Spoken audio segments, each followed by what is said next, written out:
স্মরণ করে, আমি আল্লাহ তখন আমার বান্দারে স্মরণ করি। মাবুদ, আপনি যেহেতু আপনার বান্দারে স্মরণ করেন, আপনি বলেন না আপনার বান্দারে আপনি কেমনে স্মরণ করেন। আল্লাহ জানায়া দেয়, বান্দা আমি আল্লাহ তাআলা বান্দার নেয়ামতের শুকরিয়া আদায় করার কারণে এই বান্দা যখন দুনিয়ার জমিনে থাইকা আমি আল্লাহ তাআলার শুকরিয়া আদায় করে, আমি আল্লাহ তাআলা বান্দার নেয়ামত বাড়াইয়া আমি আল্লাহ ওই বান্দারে স্মরণ করি। জোরে কোন সুবহানাল্লাহ। হে আমার লক্ষ্মীপুর এলাকার বাইরা বাবারা, বন্ধুরা রে, হ্যাঁ আমার পর্দার অন্তরালের মা বোনেরা, আমার আল্লাহ তাআলা কেমনে নেয়ামত বাড়ায়া দেয় একটু গভীর মনোযোগ দিয়া শুনলে আপনারা বুঝতে পারবেন। যখন আল্লাহর কোনো বান্দা দৈনিক মাত্র 500 টাকা ইনকাম করে আর বলে আলহামদুলিল্লাহ, আর কোনো বান্দা 200 টাকা ইনকাম করে বলে আলহামদুলিল্লাহ, আমার আল্লাহ তাআলার বান্দা মাত্র 200 টাকা ইনকাম কইরা যখন বান্দা বলে আলহামদুলিল্লাহ, আমার আল্লাহ তাআলা ওই 200 টাকার মধ্যে 2,02,000 টাকার চাইতে বেশি বরকত দান করে। কারণ আল্লাহর বান্দাটা আল্লাহ যা দিছে তার উপর প্রশংসা করছে, আল্লাহ যা দিছে তার উপর শুকরিয়া আদায় করছে। এই জন্য ভাই বাবারা, বন্ধুরা, আল্লাহর দেওয়া নেয়ামত পাইয়া আসেন আমরা সবাই ওই আল্লাহ তাআলার শুকরিয়া আদায় করব। সাহাবায়ে কেরাম আমার নবীরে প্রশ্ন করে, ইয়া রাসূলুল্লাহ, ইয়া হাবিবাল্লাহ, নবী গো, ও মায়ার নবী, আপনার কাছে জানতে চাই আপনি নবী বলেন না কেমনে গো আমার আল্লাহ তাআলার নিয়ামতের শুকরিয়া আদায় করে। নবী আমার বলেন, উম্মত, যখন আল্লাহর কোনো বান্দা 3টা কাজ করে আমার আল্লাহ তাআলা ওই বান্দার নিয়ামতের শুকরিয়া আদায় করে আলায়। সাহাবায়ে কেরাম কয়, নবী গো, ইয়া রাসূলুল্লাহ, নবী আপনি বলেন না আমার আল্লাহ তাআলা কেমনে নিয়ামতের শুকরিয়া আদায়টা কবুল করে, আর কোন 3টা কাজের মাধ্যমে আমার আল্লাহর শুকরিয়া আদায় করা কবুল করে। নবী বলেন, উম্মত, 1 নাম্বার, যখন আল্লাহর কোনো বান্দা তার জবান দিয়া সুবহানাল্লাহ, আলহামদুলিল্লাহ, লা ইলাহা ইল্লাল্লাহ, আল্লাহু আকবরের ধ্বনিগুলা প্রকাশ করে, আমার আল্লাহ তাআলা ওই বান্দার নিয়ামতের শুকরিয়া আদায় করে। 2 নাম্বার, বান্দা যখন আমার আল্লাহর সেজদা দিয়া সুবহানা রাব্বিয়াল আলা বলে, আমার আল্লাহর নিয়ামতের শুকরিয়া আদায় হইয়া যায়। আর 3 নাম্বার, আল্লাহর কোনো বান্দা যখন তার জবান দ্বারা আমার আল্লাহ তাআলার কালামে হাকিমের তেলাওয়াত করে, আমার আল্লাহ তাআলা ওই বান্দার নিয়ামতটা বাড়াইয়া দেয়। আমার লক্ষ্মীপুর এলাকার মুরব্বী বাবারা, যুবক নওজোয়ান বন্ধুরা, ছোট ছোট মাসুম বাচ্চারা, পর্দার অন্তরালের মা বোনেরা, আমি জানি না আপনারা আল্লাহর প্রশংসা করার সময় পান কিনা, আমি জানি না আপনারা 5 ওয়াক্ত নামাজ পড়েন কিনা, আমি জানি না আপনারা আল্লাহর কোরআন তেলাওয়াত করেন কিনা। বন্ধুরে, ওই আল্লাহর কোরআন যদি আপনারা তেলাওয়াত করেন, আমার আল্লাহ তাআলা আপনার নিয়ামত বাড়াইয়া দিব, আমার আল্লাহ বরকত বাড়াইয়া দিব। কিন্তু এখানে অনেক দাড়ি পাকা মুরব্বীরা আছে যারা আল্লাহর কোরআনটা পড়তে পারে না, অনেক যুবক আছে যারা আল্লাহর কোরআন পড়তে পারে না, অনেক ছোট ছোট বাচ্চাদেরকে মা বাপ কোরআন না শিখে কিন্ডারগার্টেনে ভর্তি করায়, অনেক মা বোন আছে পর্দার অন্তরালে 2জন 3জন বাচ্চার মা হইয়া গেছে, কিন্তু এখনো পর্যন্ত আল্লাহর কোরআন তেলাওয়াত করতে পারে না। ভাই বাবারা, বন্ধুরা রে, ও পর্দার অন্তরালের মা, এই কোরআন কিন্তু তোমার কবরের আলো হইয়া দাঁড়াইব, তোমার কবরের নূর হইয়া দাঁড়াইব, কিন্তু তোমরা যে কোরআন পড়তে পারো না, আমার আল্লাহর কাছে কি জবাব দিবা আমি কিন্তু এটা বুঝা পাইতেছি না। এই জন্য সবার কাছে আমার আবদার, বেশি বেশি করে আল্লাহর কোরআন তেলাওয়াত করবা, আল্লাহর শুকুর গুজার করবা, দেখবা আমার আল্লাহ তাআলা তোমাদেরকে অসংখ্য নেয়ামত দান করে দিছে। এই জন্য বন্ধুরে, আমরা দুনিয়ার জমিনে থাইকা আমার আল্লাহ তাআলার কালামে হাকিমের তেলাওয়াত কম করব না বেশি করব? আস্তে কয়, জোরে কোন, কম না বেশি? সাহাবায়ে কেরাম আমার নবীরে বলি, ইয়া রাসূলুল্লাহ, নবী গো, ইয়া রাসূলুল্লাহ, নবী গো, আপনি নবীর কাছে জানতে চাই আপনি নবী বলেন না, আমার আল্লাহ তাআলার কোনো বান্দা যখন আমার আল্লাহর কোরআন তেলাওয়াত করি, আমার আল্লাহ বান্দাটারে কেমন বরকত আর কেমন নেয়ামত দান করে। নবী আমার কয় উম্মত, এক নাম্বার আমার আল্লাহর কোনো বান্দা যখন কোরআনুল কারীমের তেলাওয়াত করে, আমার আল্লাহ তাআলা ওই বান্দাটারে দুনিয়ার জমিনের মধ্যে রাইখা জাদাতুম ঈমানা, ওই বান্দার ঈমান বাড়াইয়া দেয়। তার মানে বোঝা যায় কোরআন তেলাওয়াত করলে বান্দার ঈমান বাড়ে। ঈমান, এবার আপনারা বলেন আমরা ঈমান বাড়াইতে চাই কি চাই না? কারা কারা চাই ডান হাত তুলে আল্লাহর দেখাই। তাকবীর, মারহাবা মারহাবা। নারে গাউসিয়া, আহলে সুন্নাত ওয়াল জামাত।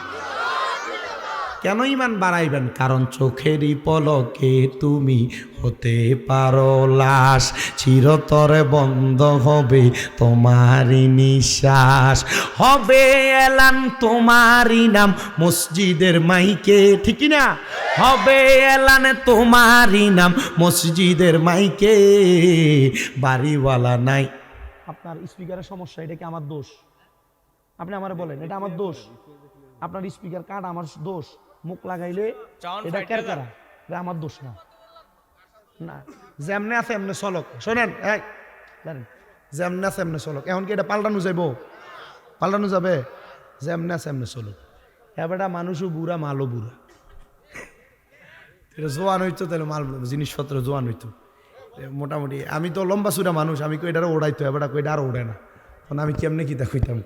যেমনে আছে মুরব্বী। আপনি ভাত খাইছেন নি? খাইছেন? এবারে আরেকবার খাবার। মাশাআল্লাহ, আমি আইয়া যে অবস্থা দেখছিলাম মাঠের, এখন যে আপনারা এইভাবে আইসা বসছেন, যুব সমাজকে ধন্যবাদ, মুরব্বীরারও ধন্যবাদ। মাশাআল্লাহ, আপনারা যেভাবে বসছেন এটাই শুক্রিয়া। আবার আমার তো ওই যে তারা চাচাবাতিতে পুলিশ দুজন, আব্দুল জলিল পুলিশ আর আব্দুল আলিম পুলিশ, চাচাবাতি জানি, হ্যাঁ, আমারে কইতেছে যে হুজুর মাশাআল্লাহ দিলে মাহফিলটা সহ এই গোরস্থান মসজিদ আশেপাশের যতটুকু মোটামুটি এই এলাকার কবরস্থানটার একটু সুন্দর করার জন্য যতটুকু চেষ্টা প্রচেষ্টার দরকার সব কিছু তারা করতেছে। একটা এলাকার কিন্তু মূলধন কিন্তু এটা মসজিদ, হ্যাঁ, এলাকার মসজিদ, কবরস্থান, ঈদগাহ, মাদ্রাসা, মক্তব, স্কুল, এগুলো কিন্তু এলাকার ঐতিহ্য, সৌন্দর্য। তো যাক, এটা শুকরিয়া আপনারা করছেন, এটাই কিন্তু সুন্দর। তা আমি আপনাদের কাছে ওয়াজ যতক্ষণ করব অতক্ষণ মনোযোগ দিয়ে শুনবেন। আমি তো আইসি না মোটামুটি এদিক দিয়ে ঢুকনে মনে হয়েছে যে আমি আর বাংলাদেশে নেই। এই যে কি কয় ওয়ান ব্রিক ফিল না, এদিক দিয়ে থেকে মোটামুটি লক্ষ্মীপুরের দিকে। তো আমি বুঝছি যে আপনারা আগে বিএমপি করতেন, এটা নমুনাতে বোঝা গেছে, বাফে সাফে বোঝা গেছে। তো এবার হয়ে যাবো, ঠিক না? মোটামুটি যে একটা দাসে আপনারা পড়ছেন তো হয়ে যাবো। তো আমি রাজনীতিক আলাপ করিও না, করতাম চাইও না। তো যত, কারণ রাজনীতিক ওয়াজ করলে না, রাজনীতিক ওয়াজ করার কিছু কারণ আছে। যদি রাজনীতিক ওয়াজ করতাম তাহলে আমি এলাকাতে বিশাল একটা প্যান্ডেল করলাম হইলে, মাথা পিছু 500 করে টিয়া দিলাম হইলে, 1 প্যাকেট করে বিরিয়ানি খাবাইলাম হইলে, তোই করলাম হইলে রাজনীতিক ওয়াজ। তার মানে যেহেতু আমি টিহা পয়সা আপনারা দিতামও পারতাম না, রাজনীতিক ওয়াজও করতাম না আমি, ঠিক আছে না? আর স্টেজের ভিতরে বইয়া যে মোল্লারা রাজনীতির ওয়াজ করে, বুঝবেন যে এটার নিয়ত খারাপ। এটা নিয়ত কি?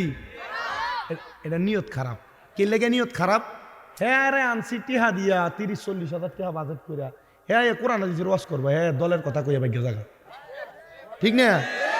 বাবুরে, আমি আমার দলের কথা এনে কইতামও পারতাম না, আমি এনে থাকতামও না, আমি ওয়াজ করবো যতক্ষণ কইয়া শেষ। তা আপনার কাছে আমি কোরআন হাদিসের ওয়াজই করি, যদ্দূর করি ওদ্দূর আপনারা শোনেন, ঠিক আছে না?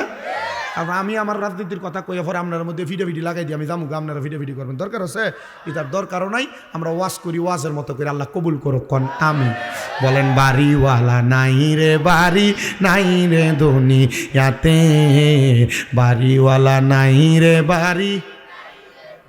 তোমার বয়ে থাকতো মানুষ ছিল বাহাদুরি, বাবুডি হাওয়ায় উড়া তুমি যে রঙিনী ঘুরি, সুতোয় টানে দিলে মালিক, সুতোয় টানে দিলে মালিক পারবে না থাকিতে, বাড়িওয়ালা নাই রে, বাড়ি নাই রে দুনিয়াতে, বাড়িওয়ালা নাই রে, বাড়ি নাই রে দুনিয়াতে, বাড়িওয়ালা নাই রে, বাড়ি নাই রে দুনিয়াতে, বাড়ি গাড়ি মেল ফ্যাক্টরি টাকারও পাহাড়, বিলাসিতায় কেটেছে জনম কতই অহংকার।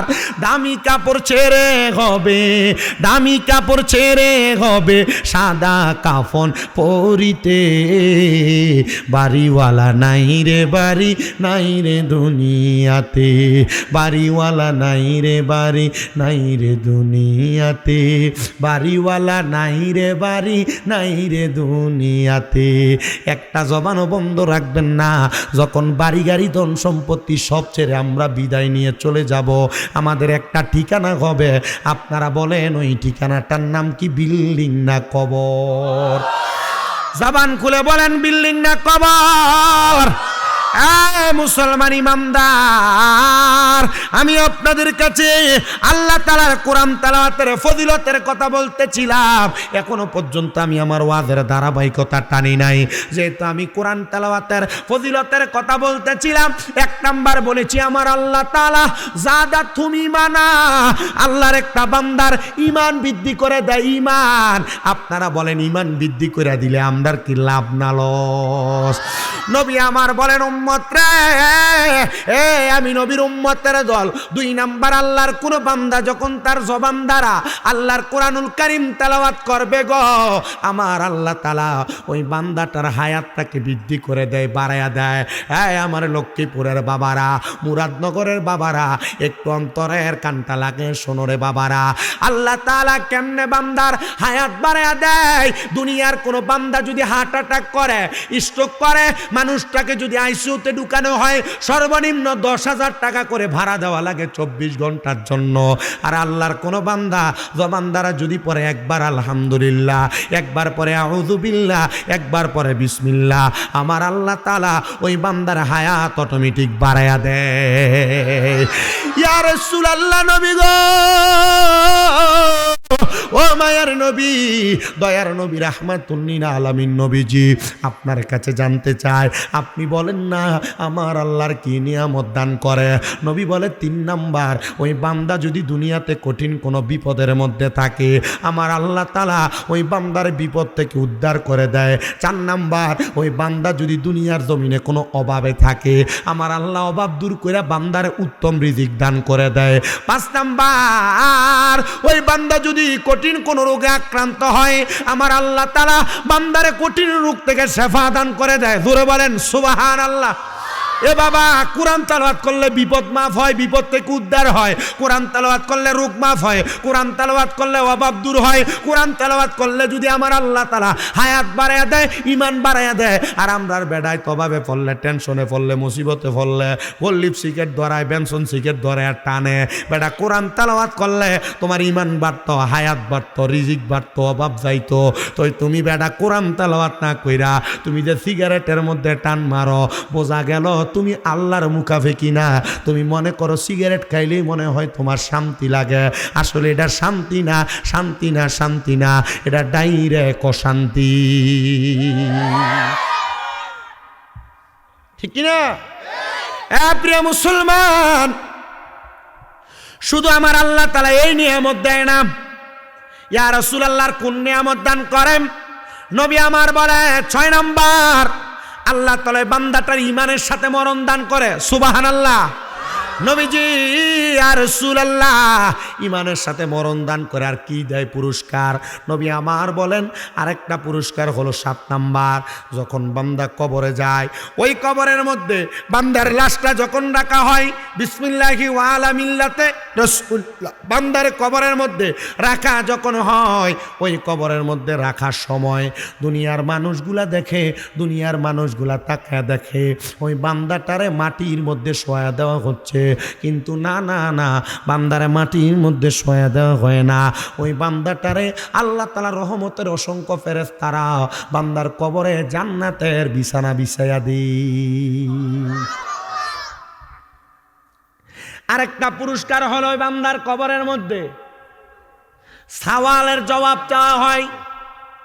মান রব্বুকা ওয়া মান দীনুকা ওয়া মান নাবিয়ুকা, করে কি করে না? আপনি জানেন কেমনে? নবীর হাদিস বলে, আল্লাহর কোরআন বলে, কথা কোন ঠিক কিনা? বাবা, কবরে সওয়ালের জবাব দেওয়া লাগে। কিন্তু যদি আল্লাহর কোনো বান্দা যদি কারি হয়, কোরআন তেলাওয়াতকারী হয়, আল্লাহর ওই বান্দাটা কোরআনুল কারীম তেলাওয়াত করার কারণে আমার আল্লাহ তাআলা ওই বান্দার চেহারার মধ্যে এমন একটা জান্নাতি কোরআনের নূর পয়দা করে দেয়। বান্দা কবরে যাওয়ার পর ফেরেশতাগুলা কবরে আসে, মুনকার নাকির সম্মানিত 2 ফেরেশতা। ওই ফেরেশতাগুলা কবরে আসার সাথে সাথে তাকায় দেখে বান্দার চেহারার মধ্য থেকে একটা নূরের তাজাল্লি বের হয়। তখন ফেরেশতারা প্রশ্ন করে, এই নূরের তাজাল্লি আসলো কোথা থেকে? বলে আসলো কোথা থেকে জানতে চাও? বলে হ্যাঁ। বলে বান্দার এই চেহারার মধ্যে আমার আল্লাহর কোরআনুল কারীম তেলাওয়াত করার কারণে আল্লাহ তাআলা নূর পয়দা করে দিয়েছে। আরেকটা পুরস্কার হলো ওই ফেরেশতারা বান্দারে কোনো সওয়ালের জবাব জানতে চাইবে না। মারহাবা বলেন। ইয়া রাসূলুল্লাহ, জবাব যদি জানতে না চায় বান্দাটা বড় সহজেই তো মাপ পেয়ে যাবে। বলে শুধু মাপ পাবে না, বান্দাটা যখন কোনো জবাব দেওয়া লাগবে না, আল্লাহ তাআলা বান্দার জন্য ওই কবর, হাসর, মিজান, ফুলসিরাত সব সহজ করে দিবে। আসেন, আল্লাহ তাআলা যেহেতু কোরআনুল কারীম তেলাওয়াতের মাধ্যমে এত অসংখ্য নেয়ামত, অসংখ্য বরকত দান করে, আমরা জবান খুলে মুহাব্বতে আল্লাহ তাআলার কোরআন পড়িয়ার পড়িয়া আউযু বিল্লাহি মিনাশ শাইতানির রাজিম, বিসমিল্লাহির রহমানির রহিম, ইয়া আইয়ুহাল্লাযীনা আমানু তাকুল্লাহা ওয়াল তানজুর নাফসুম মা কদ্দামাত লিগাদিন ওয়াত্তাকুল্লাহা ইন্নাল্লাহা খবীরুম বিমা তা'মালুন ওয়ালা তাকুনু কাল্লাযীনা নাসুল্লাহা ফাআনসাহুম আনফুসাহুম উলাইকা হুমুল ফাসিকুন। وقال في شان حبيبه ومحبوبه ومعشوقه مخبرا وآمرا إن الله وملائكته يصلون على النبي يا أيها الذين آمنوا صلوا عليه وسلموا تسليما اللهم صل مرحبا مرحبا زبان খুলে মাওলানা মুহাম্মদ ওয়া আলা আলি সাইয়্যিদিনা। আর একটু জবান খুলে মোহাব্বতে পড়বেন, যেই দিন মিজান হবে খারা, নেকি বদি পড়বে দরা, জামিনদার নাই নবীজি ছাড়া, মুহাম্মাদিয়া রাসূলুল্লাহ আল্লাহুম্মা সাল্লি মারহাবা। মাওলানা মুহাম্মদ ওয়া আলা আলি সাইয়্যিদিনা। নবীজি আপনার ভালোবাসায় জীবনের গুনাহ ঝরে যায়, নবীজি আপনার ভালোবাসায় ওয়াসকুরুনি জুব্বা পায় আল্লাহুম্মা সাল্লি। মায়া নিয়া, মোহাব্বত নিয়া, মুহাম্মদ ওয়া আলা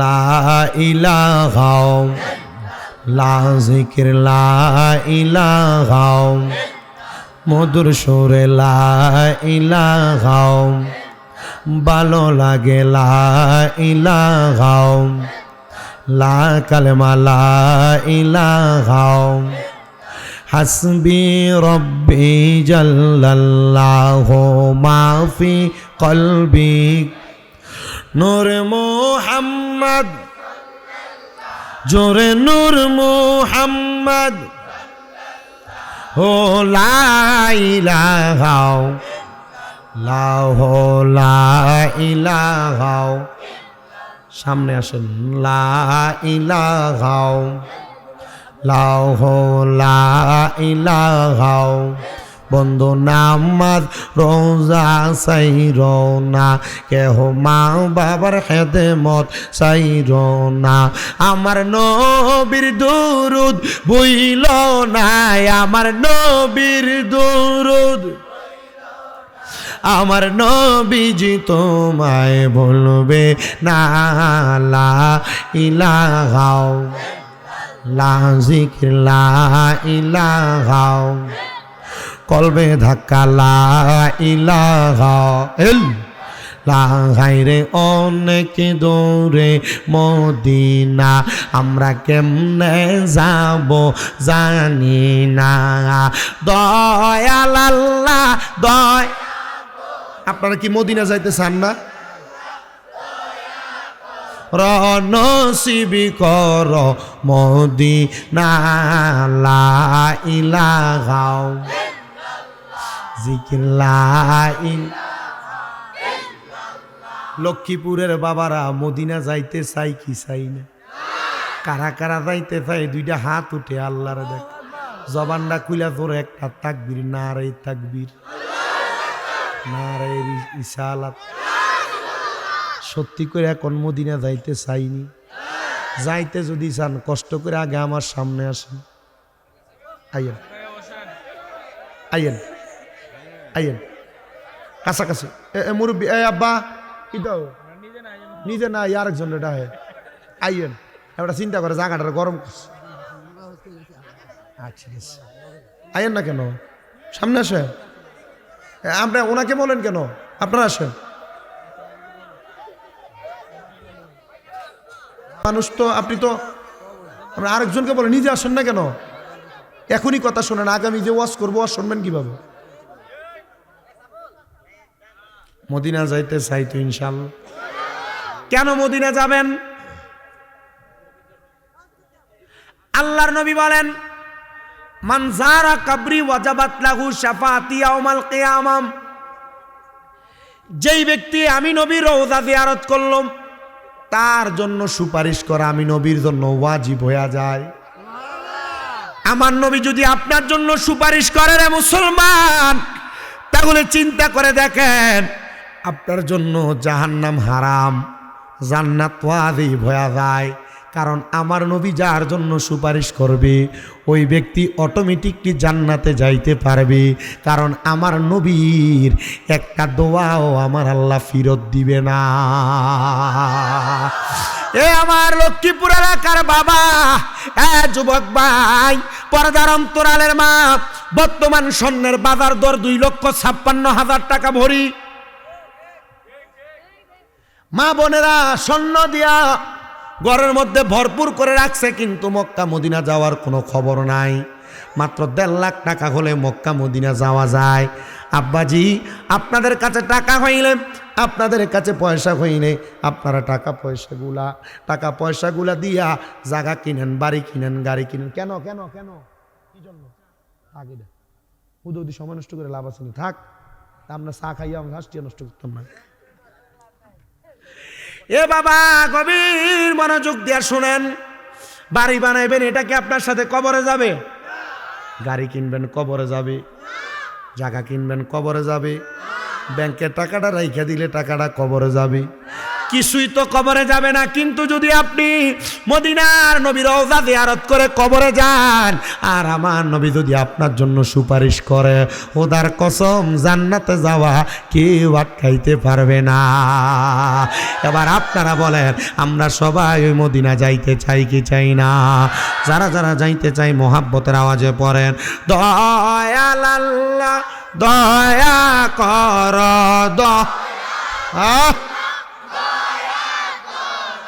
নসিব কর মদিনা লা ইলাহা ইল্লাল্লাহু লা ইলাহা ইলাহা ইল্লাল্লাহু মুহাম্মাদুর রাসূলুল্লাহ সাল্লাল্লাহু আলাইহি ওয়াসাল্লাম। একটা জবানও বন্ধ রাখবেন না। আমরা যেহেতু আল্লাহর বান্দা, আমরা জীবনে অনেক গুনাহ করেছি, অন্যায় করেছি। জীবনের গুনার কথা স্মরণ করে চক্ষুটা বন্ধ করে দিয়ে মোহাব্বতের আওয়াজে একটু আমার আল্লাহ তাআলার নামের ইসমে জাতের জিকির করেন। আল্লাহ আল্লাহ আল্লাহ আল্লাহ আল্লাহ আল্লাহ আল্লাহ আল্লাহ আল্লাহ আল্লাহ।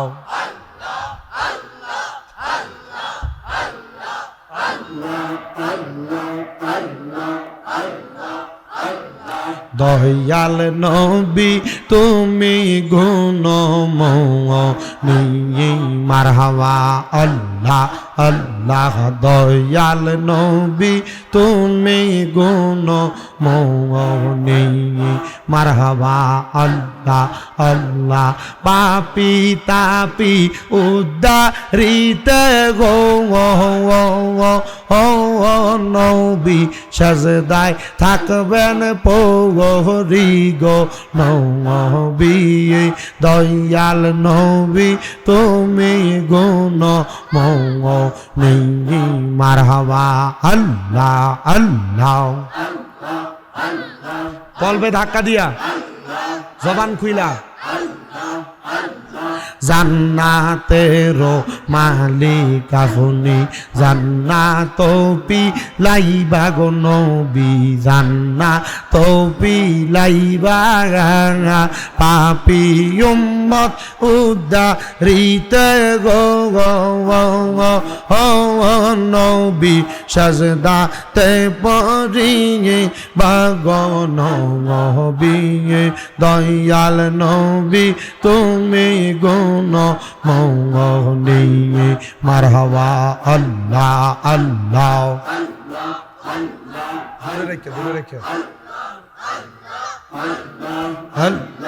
দূরে রাখো মাইক। আল্লাহ আল্লাহ আল্লাহ আল্লাহ। আল্লাহ একদিন নিয়া যাইবা ইমানদারবা নাইয়া নিয় নবীজির প্রেম ইমানের মূল সবাই বোঝার তৌফিক দিও মারহাবা। কোরআনে আহাব্বাই আছে ইউহিব্বুকা হাদিসেতে হুব্বুর রাসূলি মিনাল ঈমান। বুখারী খুলিয়া দেখো মাশাআল্লাহ আল্লাহ আল্লাহ আল্লাহ। একদিন নিয়া যাইবা ইমানদারবা নাইয়া নিয় নবীজির প্রেম ইমানের মূল সবাই বোঝার তৌফিক দিও মাশাআল্লাহ আল্লাহ আল্লাহ। মা খাদিজা যাদের নানি ছিল মায়ায় বড় ধনী, জাবালে নূরে যাইতেন তিনি নবীকে খাওয়াইতে খানা। আল্লাহ আল্লাহ একদিন নিয়া যাইবা ইমানদারবা নাইয়া নিয় নবীজির প্রেম ইমানের মূল সবাই বোঝার তৌফিক দিও মাশাআল্লাহ আল্লাহ আল্লাহ। যাদের নামে মসজিদ বানাই, যাদের নাম লেখে মাদ্রাসায়, ইমাম পরে জুম্মার খুতবায় মুনাফিকিরা দেখে না মাশাআল্লাহ আল্লাহ আল্লাহ। আই মোহাম্মদ সাল্লাল্লাহু আলাইহি আই রে আমার বুকে আয়, আই মোহাম্মদ সাল্লাল্লাহু আই রে আমার বুকে আয় মাশাআল্লাহ। কান্দে তোমার পাগলেরা, নবী কান্দে তোমার পাগলেরা, শান্তি দাও মোর কলি জাগায়, আই মোহাম্মদ কামলিওয়ালা, আই রে আমার বুকে আঙাই। মাশাল্লাহ, আল্লাহ আল্লাহ। ফকির দরবেশ বাদশাহ বলি, তুলিতে সেই ফুলের কলি, কান্দে নিয়া ভিকার জুলি, বাস করে বৃক্ষের তলায়, আই মোহাম্মদ কামলিওয়ালা, আই রে আমার বুকে আই। মাশাল্লাহ, আল্লাহ আল্লাহ। লা ইলাহা ইল্লাল্লাহু মুহাম্মাদুর রাসূলুল্লাহ সাল্লাল্লাহু আলাইহি ওয়াসাল্লাম। একটা জবানও বন্ধ নাই, জবান খুলে মুহাব্বতের আওয়াজে পড়ি আলহামদুলিল্লাহ। মুহজ্জেজ হাজিরিন, আমি আপনাদের কাছে যেহেতু এলাকায় নতুনের উপর ভিত্তি করে যে কথাগুলো বলবো আপনারা মনোযোগ দিয়ে ধৈর্যের সাথে শুনবেন। তবে যদি আমল করতে হয়, খুতবা শুরু করার আগে যে কোরআন তেলাওয়াতের কয়েকটা ফজিলতের কথা বলছি, এই একটা বিষয়ে আমল করলে আপনারা জান্নাতে যেতে পারেন। আর যদি কন যে হুজুর আমল করতাম না, সারা রাত্র ওয়াজ করেন, বছরের পর বছর ওয়াজ করলে কোনো কাজ হবে না। তা আমি আপনাদের কাছে উৎকৃষ্ট মানের কয়েকটা কথা বলে বিদায় নিয়ে চলে যাব। তবে বাবা, আমার ওয়াজে কিছু মানুষ বেজার হয়। এর মধ্যে এক শ্রেণী হইল এলাকায় কোনো সুদখোর থাকলে এরা বেজার হয়। আমি যদি সুদখোরের বিরুদ্ধে ওয়াজ করি, তা আমি আগে কই না, এরপরে ওই কই আর কি। সুদখোরের বিরুদ্ধে যদি ওয়াজ করি, সুদখোরে যদি রাগ করে আপনাদের অসুবিধা আছে? ঘুষখোরের বিরুদ্ধে ওয়াজ করলে ঘুষখোর যদি রাগ করে আপনাদের অসুবিধা আছে? হারামখোরের বিরুদ্ধে ওয়াজ করলে হারামখোর যদি রাগ করে আপনাদের অসুবিধা আছে? কেন এই বিষয়গুলা নিয়ে ওয়াজ করি? দাঁড়ায় থাকেন, দাঁড়ায় থাকেন, অসুবিধা নেই, দাঁড়ায় থাকেন, বসার দরকার নেই। হ্যাঁ, যদি শক্তি কুলে আপনাদের সমস্যা কি? দাঁড়ায় থাকেন। যদি কোনো হারামখোর, কোনো সুদখোর, কোনো ঘুষখোর এরা যদি ওয়াজে বেদার হয়, আমাদের কোনো অসুবিধা আছে না? কেন নাই? কারণ এইটা বর্তমান সমাজের প্রথায় পরিচিত হয়ে গেছে। আমরা সমাজের মানুষের সুদখুটিরে ধরে নিয়ে মসজিদের সভাপতি বানাই। আমরা সমাজের মানুষের সুদখুর ঘুষখুটিরে ধরে নিয়ে মসজিদের সেক্রেটারি বানাই। আমরা সমাজের মানুষ মসজিদের সুদখুর ঘুষখুর গুলারে নিয়ে এলাকা সর্দার বানায়, আছে না?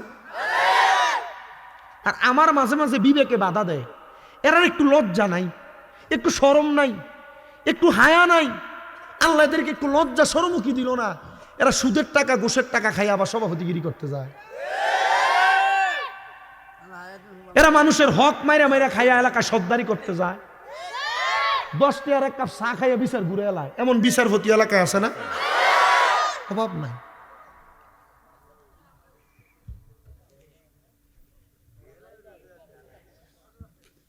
প্রিয় মুসলমান ইমানদারেরা, আমি আপনাদের কাছে ওই সব জাহান্নামী বান্দাদের কথা বয়ান করতেছি, একটু মনোযোগ দিয়া শুনবেন। যেই সব জাহান্নামীরা জাহান্নামের কঠিন আযাবকে ভয় করে না। বলে কেমন কঠিন আযাব? তাদের কাছে জাহান্নামের আযাবের বাণীগুলা শোনায়া দিবেন।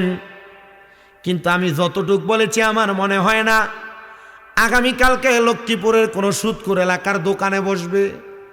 কারণ দোকানে বইলেই দোকানদার আর এলাকার মানুষ অ্যাঙ্গেলে অ্যাঙ্গেলে গুতা মারব, কইব দেখছস নি হুজুরটা কই থেকে জানি নিয়ে আইছে, সুদের ওয়াজটা বালা মতোই করছে, যাও সুদখোরটা দোয়ানে একটা ছায়ার অর্ডার দিব।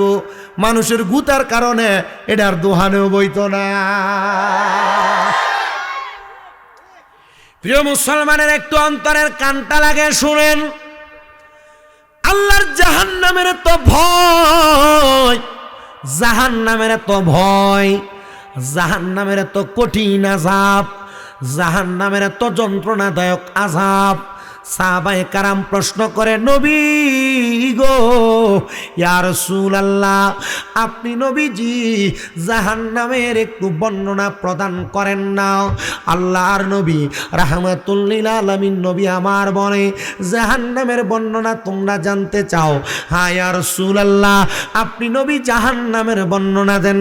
নবী আমার বলে আমার আল্লাহ তাআলা যখন আমি নবীকে মেরাজের মধ্যে গমন করাইলেন আমার আল্লাহ তাআলার দুইটা নিদর্শন আমি নবীকে দেখাইলেন। ইয়া রাসূলুল্লাহ ইয়া হাবিবাল্লাহ নবী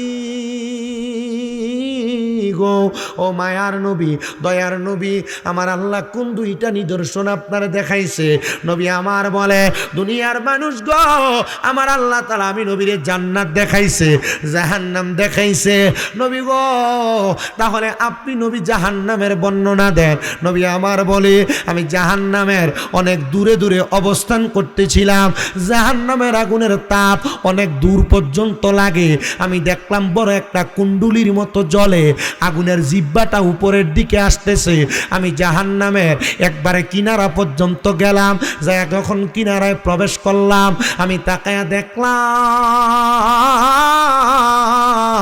জাহান্নামের অতল গহ্বর থেকে নিচ থেকে জাহান্নামের আগুনের জিহ্বাটা উপরের দিকে আসতেছে। ইয়া রাসূলুল্লাহ ইয়া হাবিবাল্লাহ হে আপনার কাছে জানতে চাই জাহান্নামের অতল গহ্বর থেকে যেহেতু আগুনের জিহ্বাটা উপরের দিকে আসে জাহান্নাম কত গভীর কত নিচে জাহান্নাম? নবী আমার বলেন উম্মত এত গভীর জাহান্নাম যদি একটা পাথরের টুকরাকে জাহান্নামের উপর থেকে নিক্ষেপ করা হয় 500 বছর লাগবে রে ওই জাহান্নামের নিচে যায় পতিত হইতে। আল্লাহর নবী আর জাহান্নামের বর্ণনা দেওয়া লাগে না, নবীর সাহাবায়ে কেরাম নিজেরাই বলতেছে নবী গো একটা মানুষকে যখন জাহান্নামের মধ্যে পতিত করা হবে জাহান্নামের মধ্যে ফেলা হবে জাহান্নামের উপর থেকে নিচে যাওয়ার অনেক আগে যদি 500 বছর লাগে একটা মিনিটও তো লাগবে না, একটা মিনিটও তো লাগবে না। একটা মানুষের দেহ জ্বলে যাবে, দেহ পুড়ে যাবে, দেহ আঙ্গার হয়ে যাবে। নবী গো ও মায়ার নবী রাহমাতুল লিল আলামিন নবী জাহান্নামের আগুনে বান্দার দেহ যখন জ্বলে যাবে বান্দার অবস্থা কেমন হবে? নবী আমার বলেন উম্মাত হে উম্মতের দলেরা ওই বান্দার দেহ জ্বলার পরে বান্দার কোনো মাফ নাই, বান্দার কোনো ক্ষমা নাই। আমার আল্লাহ তাআলা আবার বান্দার দেহটারে বানাইবো, আবার জ্বালাইবো, আবার বানাইবো, আবার জ্বালাইবো। ওগো নবীজি কেন বান্দারে এতবার বানাইবো এতবার জ্বালাইবো একবার বলেন না? নবী আমার বলে বান্দা একবার গুনাহ করেছে, দুইবার গুনাহ করেছে, বারবার গুনাহ করেছে, বান্দা একবার নামাজ ছেড়েছে, দুইবার নামাজ ছেড়েছে, তিনবার নামাজ ছেড়েছে, ওয়াক্তের পর ওয়াক্ত নামাজ ছেড়ে দিয়েছে। বান্দা রমজান মাস সামনে আসতেছে, রমজানের রোজা ছেড়ে দিয়েছে, লুকে লুকে খানা খাইছে, রোজার মাসে তারাবি পড়ে নাই, রোজার মাসে সাহারি করে নাই, রোজার মাসে ইফতার করে নাই, রমজানের রোজাগুলা রাখে নাই। বান্দা রমজান মাস আগমন করার পরেও চুরি বন্ধ করে নাই, মিথ্যা কথা বন্ধ করে নাই, রমজান মাস আগমন করার পরেও ওজনে কম দেওয়া বন্ধ করে নাই, বান্দা দুনিয়াতে হারাম খাওয়া বন্ধ করে নাই। ও নবী গো তাহলে বান্দা বারবার বারবার গুনার কর্ম করার কারণে বান্দার এত কঠিন শাস্তি দেওয়া হবে? নবী আমার বলে শুধু তাই না রে, এত কঠিন শাস্তি শুধু এগুলা দেওয়া হবে না, বান্দার দেহটা একবারে চুরমাচুর হয়ে যাবে, হাড্ডিগুলা খুলে যাবে, হাতগুলা খুলে যাবে, এত কঠিন শাস্তি দেওয়া হবে। আশেক লিখতেছে ওরে দেহ তোমার চর্মচর গলে পচে যাবে, শিরায় উপশিরাগুলো ছিন্ন ভিন্ন হবে, মন্ড মেরুদণ্ড সবই হবে খণ্ড খণ্ড, পরে রবে মাটি রয় উপর। রে মন আমার কেন বান্দ দালান ঘর, রে মন আমার কেন বান্দ দালান ঘর, একদিন মাটির ভিতরে হবে ঘর। রে মন আমার কেন ঘর রে মন আমার কেন বান্ধ দালান ঘর প্রাণ পাখি উড়ে যাবে পিঞ্জরা ধরা দমে সবই রবে তুমি যাবে চলে বন্ধু বান্ধব যত মাতা পিতা তারা সুত বন্ধু বান্ধব যত মাতা পিতা তারা সুত সকলই হবে তোমার পর রে মন আমার কেন বান্ধ দালান ঘর রে মন আমার কেন বান একদিন মাটির ভিতরে হবে ঘর রে মন আমার কেন বান্ধ রে মন আমার কেন বান্ধ দালান ঘর এ মুসলমান হ্যাঁ নবীর উম্মতের দলেরা একটা বান্দা জাহান্নামের অতল গহ্বরে যখন যাবে বান্দার শিরাগুলো ছিঁড়ে যাবে রক্ত চলাচল বন্ধ হয়ে যাবে আগুনে বান্দার দেহের চামড়া গলে যাবে বান্দার হাড্ডিগুলো আলাদা হয়ে যাবে বান্দার একবার পরে দুইবার বান্দারে আবার দেহ বানায়া বারবার বারবার বান্দারে শাস্তি দেওয়া হবে ইয়া রাসূলুল্লাহ আপনি নবী বলেন না আমার আল্লাহ তাআলা ওই বান্দাটারে কি একটু মুক্তি দান করবে না নবী আমার বলে না মুক্তি প্রদান করা হবে না নবী গো কেন কেন কেন মুক্তি প্রদান করা হবে না নবী আমার জানায়া দেয় উম্মত শোনো শোনো শোনো নবীজি গো কি জানায়া দিবেন আমার নবী বলেন জাহান্নামের মধ্যে পতিত হওয়ার পূর্ববর্তী মুহূর্তে আল্লাহ তাআলা প্রত্যেকটা বান্দাকে নামাজি রোজাদার মুত্তাকি ফরেজগার বেনামাজি হারামখোর হালালখোর খারাপ মানুষ ভালো মানুষ সব মানুষকে আল্লাহ তাআলা একসাথে হাসরের ময়দানে উপস্থিত করবে কোথায় জোরে কন্যা কোথায় কে জানি কই সুবহানাল্লাহ হাসরের ময়দান ভালো জায়গা না হাসরের ময়দান খারাপ জায়গা বড় কঠিন জায়গা যন্ত্রণার জায়গা হুজুর কি বলেন বলে হ্যাঁ এটা একটা ঈদগাহ এটা কি এটার ভিতরে নিচে দিয়ে আপনারা কত সুন্দর করে পাকা করছেন করছেন না কেন ধুলাবালি উঠবে ঈদের নামাজ যেন আরামে পড়তে পারেন আচ্ছা এটা যদি পাকা না কইরা এটার নিচে দিয়ে আপনারা হিটার চিনেন হিটার পানি গরম করেছে হিটার এই হিটারের পানিটা যে গরম হয় হিটারের ভিতরে একটা ঠিক তামা তারের একটা কয়েল থাকে কি থাকে আগুনের মধ্যে দেওয়া হইলে অথবা কারেন্টের লাইনের সাথে প্লাগটাকে ইন করলে এই হিটারটাই কয়েলটা লাল হয়ে যায় কি হয়ে যায় তখন এটাতে ধরলে আটপিরা যাবে ধরলে কেন বললাম বলার কারণ হলো হাসরের ময়দান এমন তামা দিয়ে তৈরি হবে সুবহানাল্লাহ আল্লাহু আকবার হে প্রিয় মুসলমানেরা শুনেন অন্তরের কান লাগায়াম হাসরের ময়দান বড় মারাত্মক হাসরের ময়দানটা আমার আল্লাহ তাআলা তামার জমিন বানাইব শুধু তামার জমিন বানাবে না নামাজি বেনামাজি রোজাদার বেরোজদার পর্দাশীল বেপর্দা হালালখোর হারামখোর সব মানুষ পুরুষ নারী ছোট বড় সবাইকে একসাথে করা হবে একজনের শরীরেও একটা জামা কাপড় থাকবে না মানে উলঙ্গ কি কি উলঙ্গ অবস্থায় হাসরের ময়দানে প্রত্যেকটা মানুষকে তোলা হবে প্রত্যেকটা মানুষ হাসরের ময়দানে যখন উদিত হবে উদিত হওয়ার সাথে সাথে হাসরের ময়দানে ওই মানুষগুলা একটা মানুষ আর একটা মানুষের দিকে তাকাবে না নবীর সাহাবায়ে কেরাম বলে ইয়া রাসূলুল্লাহ আপনি তো বললেন নারী পুরুষ একজন আরেকজন সবাই উলঙ্গ অবস্থায় হাজির হবে ইয়া রাসূলুল্লাহ ইয়া হাবিবাল্লাহ নবী গো ও নবী দুনিয়ার কোন নারীর দিকে একবারের বেশি দুইবার তাকায় তিনবার তাকায়, চোখে ভালো লাগলে বারবার তাকায়। নবী গো, উলঙ্গ নারী থাকবে, উলঙ্গ পুরুষ থাকবে, পুরুষ কি নারীর দিকে তাকাবে না, নারী কি পুরুষের দিকে তাকাবে না? আমার নবী কান্না করে দিছেন, আর ডাক দিয়া বলেন, ওগো সাহাবায়ে কারাম, না না না, একজন আরেকজনের দিকে তাকাইতে পারবে না। মায়ার নবী গো, কেন তাকাইতে পারবে না? নবী আমার বলেন, উম্মত শোনো, না তাকাইতে পারার কারণ হইল আল্লাহ তাআলা হাসরের ময়দানে প্রত্যেকটা মানুষের মাথা আরেকবারে 1 বিঘা 4 আঙ্গুল পড়ে, 1 টানা 2 টানা 3 টানা 4 টানা 12টা সূর্যের তাপ প্রদান করবে।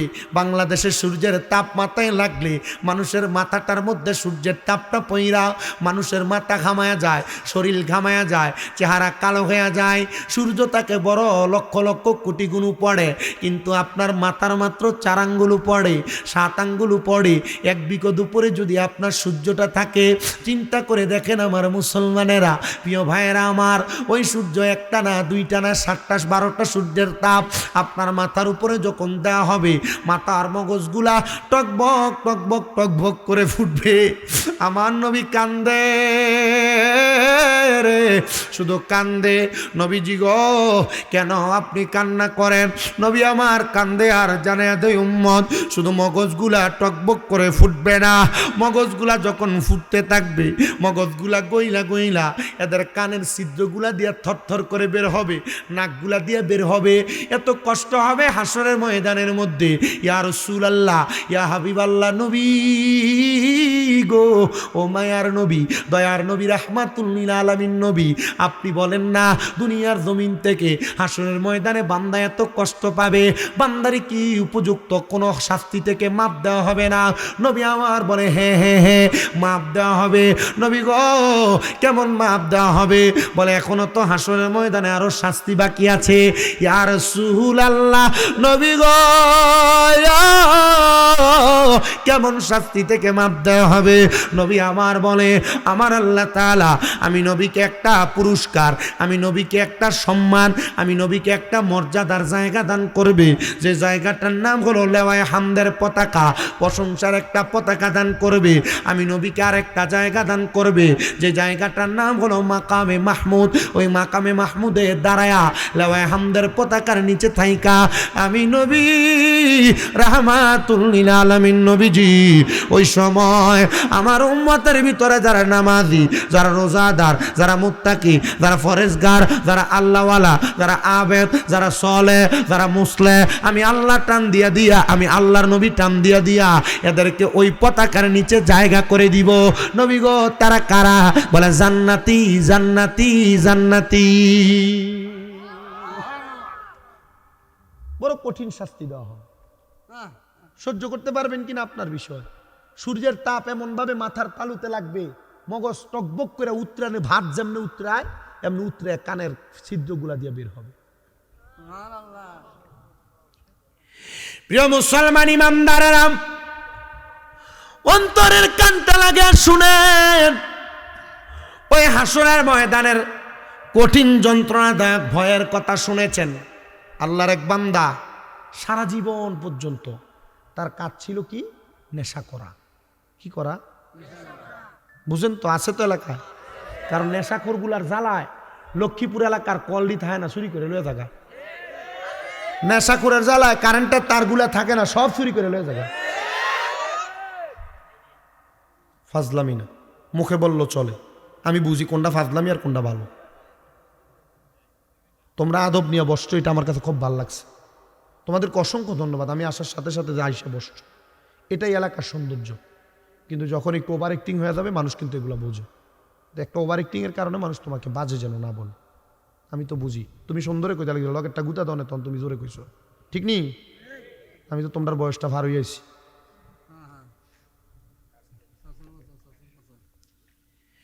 প্রিয় মুসলমান, লোকটা নেশা করতো, তো নেশাখোর এলাকা আছে না?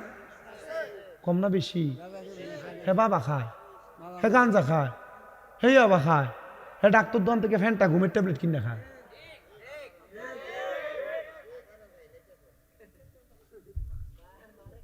অভাব নাই। এত কথা কেন বলেন?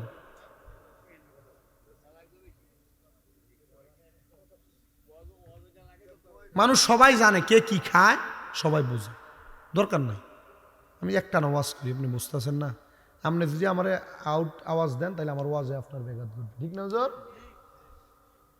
নেশাখোররা বইলা দিবেন, যারা নেশা করে এরা নেশা করার সময় এদের ঈমান থাকে না। এদের ঈমান কি করে না? যারা এলাকায় চুরি চুট্টামি করে এরা কইবেন চুরি করার সময় এরা ঈমান থাকে না। যারা জেনা বেবিচার অবৈধ সম্পর্কে লিপ্ত এদেরকে বইলা দিবেন এই জেনা করার সময় এদের ঈমান থাকে না। 3 প্রকার ব্যক্তির ঈমান থাকে না, এর মধ্যে 3 প্রকার এরা। তো নেশাখোরের কথাই বলি, যে নেশা করে এর যদি ঈমান না থাকে, নেশা করার পর যতক্ষণ না কালেমা পড়ে ততক্ষণ আর তার ঈমান ফিরে আসে না। আচ্ছা, যে বেটা নেশা করে হ্যাঁ কি পরবর্তীতে কলমা পড়ে আপনার কাছে মনে হয়? আপনার চিন্তা করে দেখেন একটা নেশাখোরের কত কঠিন অবস্থা। আমি দাঁড়িয়ে হাত দিলাম, আমার দাঁড়িয়ে ফিরে যাবে। বয়স বেশি হয়েছে না, বয়স তো কম, ওই 27 চলে না। আমার দাড়ি এমনি বংশগত আমাদের কম, তবু হাত দিলে মাঝে মাঝে ফিরে ফিরে থাকা। এটা আল্লাহ তালার, আল্লাহ কিভাবে কি করে এটা আল্লাহ জানে। এমনি কামেল ফেকা দিয়ে দিছি হুজুর, আমি মুফতি সাহেব, কিন্তু কামেল মাস্টার্স আর কি, মাস্টার সমমান যেটা ফিকা দেওয়া শেষ। তো দেওয়ার পরে এখনো মানুষ শুধু শুধুই খায়, শুধু শুধুই মনে করে যে ফরালে আনাই কিছু নাই। মানে কেমনে কইতে ওই যে দাঁড়িয়ে নাই, আমি ওয়াশ করি যে 10 বছর চলে, 17 সাল থেকে 17, 18, 19, 20, 21, 22, 23, 24, 25, 26 চলে, 10 বছর চলে রানি।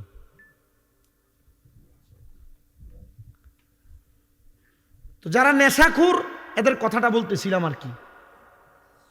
তো নেশাখোর যদি নেশা করার কারণে তার ঈমান না থাকে, আচ্ছা আপনারা বলেন তো তখন কি সে আর পরবর্তীতে কালেমা পড়ে ঈমান ফিরে আনে? প্রিয় মুসলমান ইমানদারেরা, আল্লাহর বান্দা যার নাম কুচ্ছা, যে নেশা করত, নেশা করে যখন তখন যেখানে সেখানে পড়ে থাকত, হঠাৎ একদিন ওই কুচ্ছার পেটে বড় ক্ষুধা, নেশা করেছে, খাবার খাওয়ার মতো কোনো জায়গা নাই। দেখলো ইয়ামেনের একটা এলাকার মধ্যে মসজিদের মধ্যে মুসাফিরদেরকে খানা দিচ্ছে। কাদেরকে? আপনারা খাওয়াননি মুসাফিরে খানা? মুসাফিরদেরকে যখন খানা দেওয়া হচ্ছে রে, আল্লাহর বান্দা কুচ্ছা মুসাফিরের ওই কারখানার মধ্যে প্রবেশ করেছে যেন তাকে কিছু খানা দেওয়া হয়, সে খাবে। কুচ্ছা দাঁড়ায়া খানার জন্য প্রবেশ করবে, মানুষ দেখলেন এদের কাছে একটা দুর্গন্ধ আসতেছে। কি গন্ধ? দুর্গন্ধ।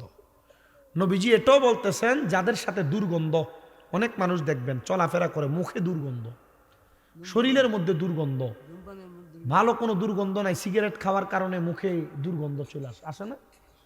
এই দুর্গন্ধ যাদের মাঝে থাকে, অপরিষ্কার যারা, অপরিচ্ছন্ন যারা, এদের কাছে ফেরেশতা থাকে না, চলে যায়। অপবিত্র ব্যক্তিদের সাথে ফেরেশতা থাকে না, কি করে? চলে যায়। প্রিয় মুসলমানেরা, ওই কুচ্ছা নামক লোকটা যখন মুসাফিরের কারখানার মধ্যে প্রবেশ করেছে, খাবার আহার করার জন্য হাত বাড়াবে, মানুষ বলে কার সঙ্গে জানি দুর্গন্ধ, হয়তোবা আমাদের মাঝে কোনো অপবিত্র ব্যক্তি প্রবেশ করেছে, চলো আমরা এই মুহূর্তে আমরা আমাদের মাঝে কেউ অপবিত্রতাকে বের করে তার আমরা সুন্দর করে পবিত্র বানাই। আহারে, কুচ্ছা নামক লোকটা কান্না করে দিছে আল্লাহর কাছে, ওগো আল্লাহ গো, আমরা গুনাহগার, আমি বড় বদকার, পেটের ক্ষুধার জ্বালায় আমি ঢুকেছিলাম মুসাফির খানার মধ্যে, মনে করেছিলাম কোনো খাবার আমি আহার করতে পারবো। মাবুদ রে, কোনো খানা তো এখন খাইতে পারি নাই, যদি এখন অপবিত্র ব্যক্তি আর মুখের মধ্যে দুর্গন্ধওয়ালা ব্যক্তি হিসাবে আমারে তারা পায়, আমার মনে হয় মুসাফির মানুষগুলা আমারে মেরে এই জায়গার মধ্যে ফালাইয়া রাখবে।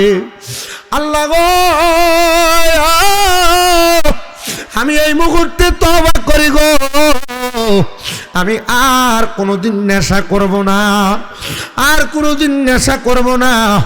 আল্লাহ, তুমি আমার এই মুহূর্তে বেজ্জতি হওয়া থেকে বাঁচাও, আমার এই মুহূর্তে অসম্মান হওয়া থেকে বাঁচাও। বন্ধুরে, আল্লাহর বান্দা ওই কুচ্চা নামক ব্যক্তিটা যখন আল্লাহর দরবারে এমন দোয়া বারবার করে সবাইকে সুন্দর করে যখন পরীক্ষা করা হইল, কারোর কাছে কোনো দুর্গন্ধ পায় নাই, কুচ্চার সামনে আসার সাথে সাথে আল্লাহর বান্দা বলে সবার মাঝে যেহেতু কোনো দুর্গন্ধ নাই, আর এই ব্যক্তির কাছেও দুর্গন্ধ থাকবে না, এই কথা বলে আল্লাহর বান্দাটা ফিরে গেছে। আয় কুচ্চা ডাক দিয়ে কই, আমি আর খানার চিন্তা করলাম না, আমি মুসাফির খানা থেকে বের হয়ে গেলাম, বের হয়ে আমি কান্না করতে করতে যাইতেছি আর বলতেছি, আল্লাহ, যে নেশা করার কারণে আমি ভালো কোনো সমাজে কোনো জায়গা পাই না, তারা নেশাখোর, তারা বাদে মানুষ, দেখবেন এরা ভালো কোনো সমাজে জায়গা পায় না, যদিও নেশা করার কারণে গায়ের জোর খাটাইয়া ভালো জায়গার ভিতরে তার ক্ষমতা দেখাইতে যায়। ঠিক না? নেশাখোর নিজের গায়ের জোরে ক্ষমতা দেখাইতে যায়, কিন্তু মানুষ শিক্ষিত সমাজে নেশাখোর বাদে লোককে দাওয়াত দেয় না, বাদে লোককে কাছে রাখে না, ঠিক কিনা?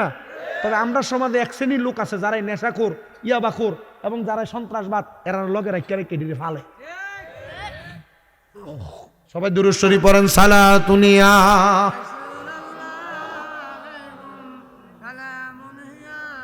হাবিবাল্লাহ আলাইকুম সালাতুনিয়া সালামুনিয়া হাবিবাল্লাহ আলাইকুম জামালিয়া শেকাবা শোদে মুহাম্মদ খেয়ালেও বরাবা শোদে আহম্মদ সালাতুনিয়া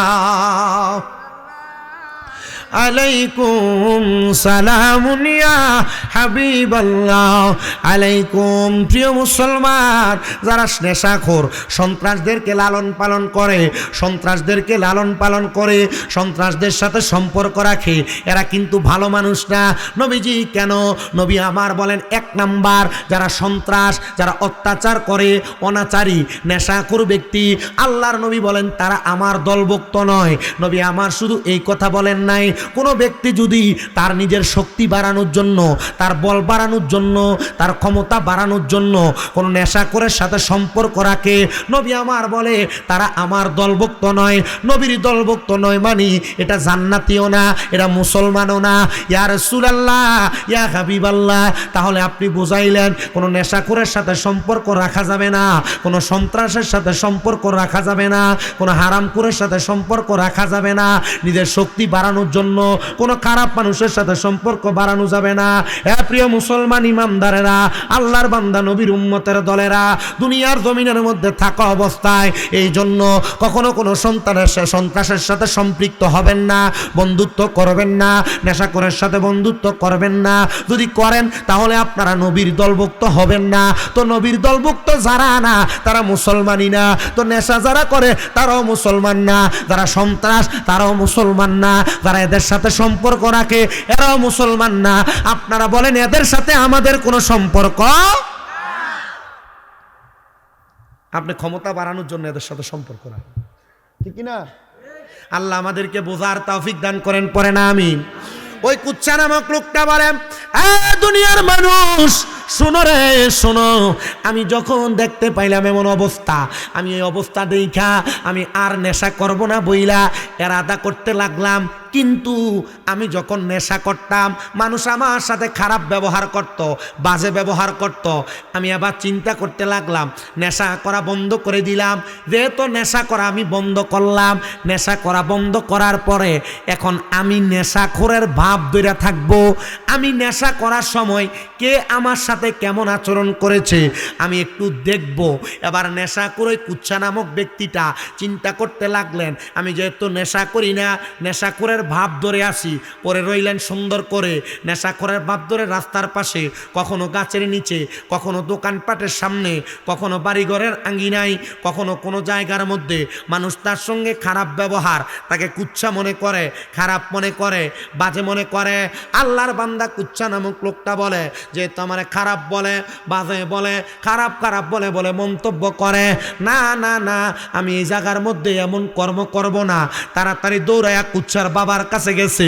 কুচ্ছার বাবার কাছে যায় ডাক দিয়ে বলে, বাবা গো আমি নেশা করি, মানুষ আমারে ভালো বলে না, আপনি যদি চান আমি এখন থেকে নেশার কার্যক্রম ছেড়ে দিব। আব্বাজান বড় খুশি হয়ে গেলেন, কুচ্ছা বাবা আয় রে আয়, আমার সামনে আয়, আমি তোরে এই মুহূর্তে নেশা করা বন্ধ করার কারণে আমি আমার সন্তান বলে স্বীকৃতি দিয়া আমি তোরে আমার বুকে টান দিয়া নিলাম। বাবারে যেহেতু তুমি নেশা করবা না, আমি বাবা চাই তোমার একটা সাংসারিক জীবনে প্রবেশ করাইতে। সন্তান বড় খুশি হয়ে গেছে। আমি নেশা ত্যাগ করার কারণে আমার আব্বাজান আমার এখন পর্যন্ত বিবাহ করাইতে চায়। আব্বাজান আমি রাজি হয়ে গেলাম। ওই কুচ্ছা নামক লোকটা দুনিয়ার জমিনে তাইকা তার বাবার পরামর্শ মোতাবেক সুন্দর করে বিবাহ করলেন। বাসর ঘরের মধ্যে যখন প্রবেশ করলেন, স্ত্রী তারা সুন্দর করে বলে, বাবা শোনো গো, ও আমার শ্বশুর আব্বাজান ডাক দিয়ে বলতেছেন আপনার সন্তান নেশা করত, আপনি একটা শর্তে আমার বিবাহ করে নিয়ে আসছেন, আমি যেন আপনার সন্তানটারে নেশা থেকে দূরে রাখতে পারি। ও গো বাবাজান আপনি আমারে দোয়া করে দিবেন। স্বামী স্ত্রী দুইজন বাসর ঘরে প্রবেশ করেছে। কুচ্ছা মূর্খ মানুষ, নেশাখোর মানুষ, স্ত্রী স্বামীর কোনো সম্পর্কের ব্যাপারে কোনো ধারণা নাই। ডাক দিয়ে বলতেছেন, ওগো আমার প্রাণের স্ত্রী, আপনি আমার ঘরের নতুন মেহমান, আমি আপনার সঙ্গে কেমন আচরণ করব জানি না, তবে আপনি আমারে বলেন না আপনার সঙ্গে বাসর ঘরে প্রবেশ করে আমি কোন কোন কর্ম করব, কোন কর্ম করলে আল্লাহ তাআলা আমাদেরকে একটা নেক সন্তান দান করবে। স্ত্রী ডাক দিয়ে বলে, স্বামী নামাজ আদায় করেন, নামাজরত অবস্থায় হইয়া আল্লাহর দরবারে আমরা দোয়া করব। বাসর ঘরের মধ্যে স্বামী স্ত্রী 2 রাকাত নামাজ পড়বে, কিন্তু কুচ্ছা নামক লোকটা নামাজ পড়তে পারে না। ডাক দিয়ে কই, স্ত্রী আমি তো নামাজ আদায় করতে পারি না। যুবক ভাই, মুরব্বী বাবা, পর্দার অন্তরালের মা, তোমরা যারা মুসলমান দাবি করো তারা এখনো পর্যন্ত নামাজ আদায় করতে পারো না। নামাজ কেমনে পড়ে জানো না, তাকবীরে তাহরিমা কেমনে দেয় জানো না, সূরা ফাতিহা জানো না, ফাতিহার সাথে অন্য সূরা মিলাইতে জানো না, রুকু করার নিয়ম জানো না, রুকু থেকে ওঠার নিয়ম জানো না, সেজদা করা জানো না, সেজদা থেকে ওঠার নিয়ম জানো না, নামাজের নিয়ম কানুনগুলা জানো না।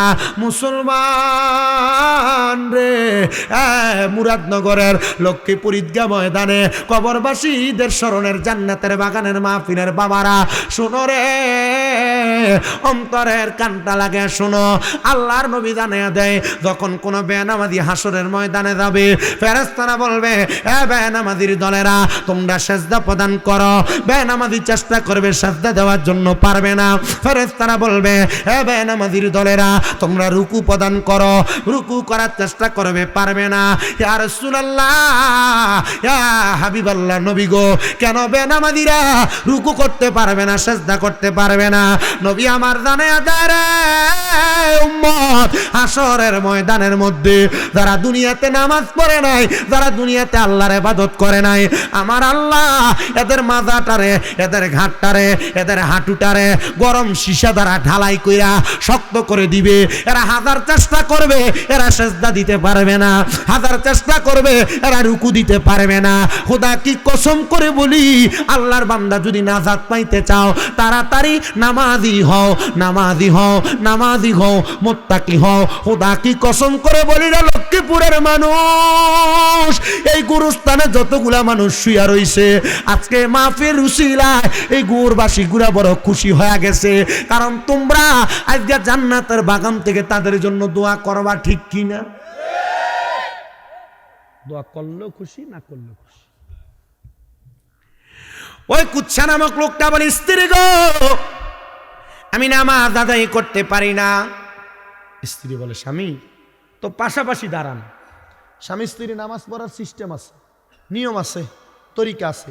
স্বামী তার সামনে পড়বে, স্ত্রী তার পিছনে পড়বে, অথবা স্বামীর পা যেখানে, পায়ের শেষ অংশে স্ত্রীর পায়ের মাথা থাকবে। এই মাথা বরাবর দাঁড়ায়া স্বামী স্ত্রী নামাজ পড়বে। যদি স্বামীর পিছনে স্ত্রী, স্ত্রীর সাথে আবার সন্তানও থাকে, যদি মেয়ে সন্তান হয়, স্ত্রী স্বামীর সেজদা জায়গা ফাঁক রাইখা পেছনে দাঁড়াবে। যদি ছেলে সন্তান হয়, ছেলে বাবার পেছনে, মা সন্তানের পেছনে মা দাঁড়াবে। আর যদি স্বামী স্ত্রী দুইজন একা বাসর করে নামাজ পড়বে 2 রাকাত। আর আমরার এলাকাত কত নামাজের ভিতরে বেরিয়েতে খার করে নামাজ পড়া, 40 জন 15 জন 20 জন এক লগে হারিয়ে থাকে, আর জিফুতে জামাই ভরে দেয় নামাজ পড়বার লাগে। ফলা জীবনে নামাজ পড়ছে না, এ আল্লাহ আকবরকে এমনি চায় আর এমনি এমনি ফেসবুকে ভিডিও একটা দিই, হয় না এমন? 2 রাকাত নামাজ পড়ে দশটা বাসর করে ঢুকিয়ে দিছস। হে আল্লাহ আকবর, এতে জীবনে ফিসা মারা নামাজই পড়ছে না। না বলে আল্লাহ আকবরকে এমনি দাঁড়াইছে যে, এমনি দাঁড়াই এমনি চাও, কারণ মানুষটা লগে দিয়া নামাজের সময় তোরা দাঁড়াই রয়েছে, কি দিয়া খারিয়ে দাওস। এগুলা শয়তানি কথা কন না। অনেক জায়গার ভিতরে আমি এগুলাও দেখছি যে ছেলে মেয়ে যখন আসে, ওই ছেলের মায়ের কুলের ভিতরে ছেলেরও বয়, মাইয়েরও বয়া কিতা দেয়, এটি ফানতেল না কিতা কিতা দেয়, এটি কুসংস্কার, এটি ইসলামী কোনো কাজ না। কি কাম না, ইসলামী কোনো প্রক্রিয়াগত কাজ না। তুই তা কুসংস্কার কীর্তন করে নিতে পাগল। তুমি বিয়া করে আনো তোমার বউ রে ফুরা লক্ষ্মীপুরের গ্রামের মানুষে যা চাইতো, শিখ হুজুরে দিয়ে আবার ফানো ভাড়া, এটা হারাম। বলেন এটা কি? তোমার বউরে এলাকার ফোলাফাইন দেখবো, এলাকার বেড়াই দেখবো, তোমার স্বাস্থ্য ভাই জাত্য ভাই দেখবো, আল্লাহর কসম এটা হারাম। আর আপনার বউ পুরা মুরাদনগর বাজার কিনা লইয়ে চললি, বেড়াইতো দেখে বাজারের দোয়ানদার সব চিনে বেরিয়ে দেখলে ডাক দে, ভাবি কথা কন না। আপনারা আপনাদের যাদের বোন, আপনাদের যাদের মেয়ে, আপনাদের যাদের বউ এমন ব্যাপারটা ঘুরে, খুদার কসম এই বউয়ের কারণে, এই মেয়ের কারণে, বউয়ের কারণে আপনারা জাহান্নামী। আপনি নামাজ পড়তে পড়তে কপাল কালা বানাইছেন, দাড়ি মাশাল্লাহ দিলে বড় লম্বা, নামাজ 5 ওয়াক্ত পড়েন, আপনার বেডি বেফরদা, খুদার কসম এই নামাজের কোনো দাম নেই। কেন? বেফরদা বউ, বেফরদা জি, বেফরদা বোন, বেফরদা মা, আপনি তো জাহান্নামী অটোমেটিক।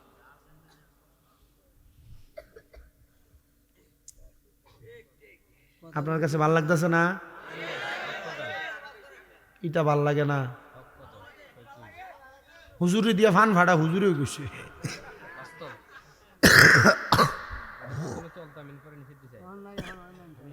এটা হারাম। এটা কি? জোয়ান পোলাপান যারা আপনার বউরে পর পুরুষ দেখা, বন্ধু দেখা, আর তো বন্ধু দেখা দেওয়ান লাগে না, এ বিয়ে করিয়া ফেসবুকের ভিতরে ছবিটা দিয়া লেহে গট মেরিড।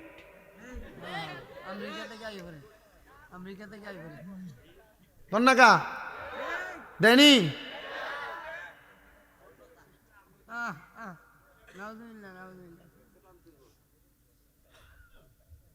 করে কিনা?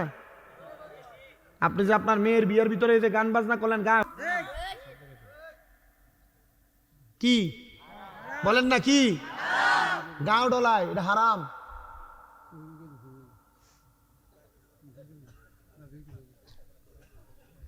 এগুলো এলাকাতে নিয়ম হয়ে গেছে, ঠিক না?